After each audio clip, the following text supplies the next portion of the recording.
Hello बच्चों, let's see the question. Two spheres are touched together and kept at same separation.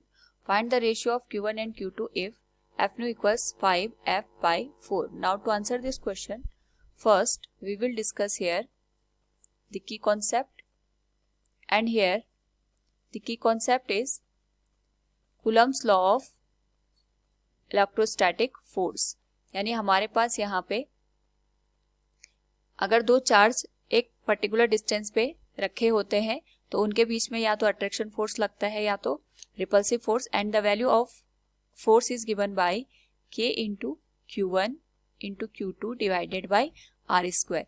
Here Q1 and Q2 are the charges on the given object, and जो हमारे पास R होता है ये दो charges के बीच की distance होती है. नाउ इसी कॉन्सेप्ट का यूज करते हुए we will solve this question.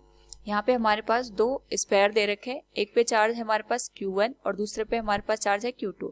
इनको हमने यहाँ पे एक दूसरे से टच कराया और उसके बाद यहाँ पे सेम सेपरेशन पे रख दिया. नाउ अगर हम यहाँ पे ओरिजिनल कंडीशन को ऑब्जर्व करें तो we can write here original condition was like this कि हमारे पास ये चार्ज है Q1 and this is charge Q2.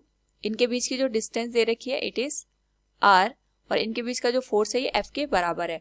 तो according to the Coulomb's law of electrostatic force जो फोर्स की वैल्यू होगी ये होगी K into Q1 Q2 divided by R square. इसको हम इक्वेशन नंबर फर्स्ट दे देते हैं.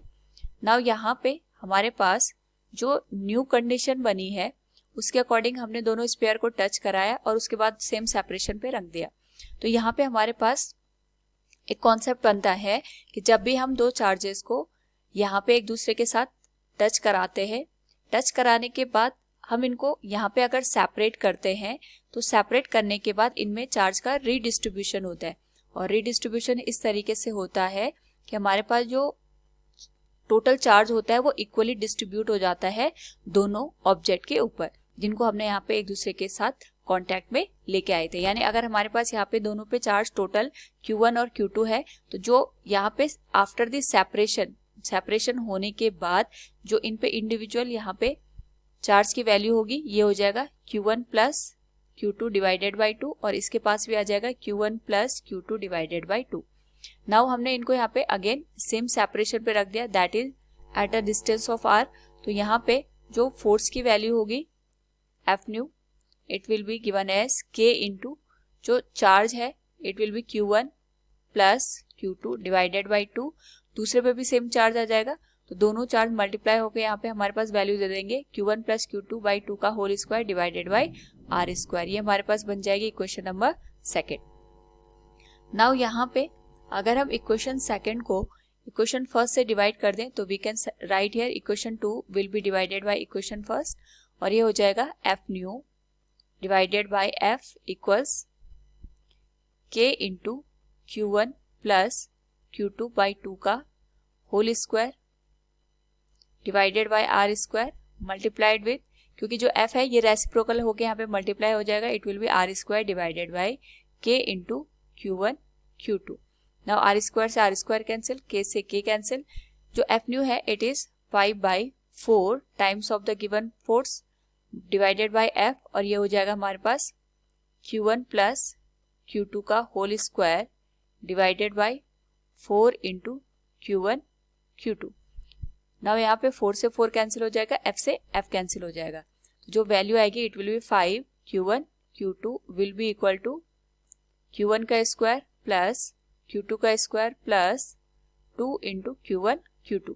नाउ हमें यहाँ पे दोनों चार्जेस का रेशियो बताना है तो इसके लिए हम यहाँ पे जो 2 Q1 Q2 है उसको LHS में शिफ्ट कर देते हैं and the value will be 3 Q1 Q2 will be equal to Q1 का स्क्वायर प्लस Q2 का स्क्वायर.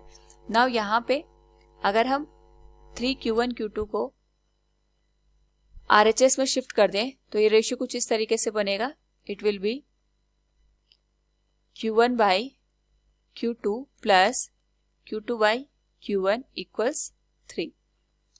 नाउ यहाँ पे अगर हमें रेशियो निकालना है Q1 बाई Q2 तो हम यहाँ पे एक रेशियो एज्यूम करते हैं that is Q1 by Q2. इसकी वैल्यू हम यहाँ पे x के बराबर कंसिडर करते हैं.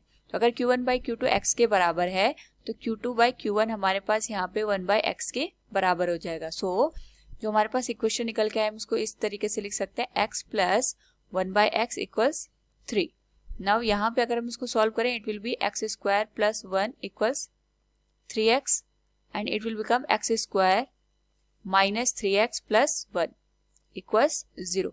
नाउ इसको अगर हम यहाँ पे श्रीधराचार्य फॉर्मूले से सॉल्व करें तो we will get the roots of the x, और हमें पता है जो x की वैल्यू होगी it will B minus b that will be 3 plus minus b square that will be minus 3 का स्क्वायर 9 हो जाएगा minus 4 into a into C.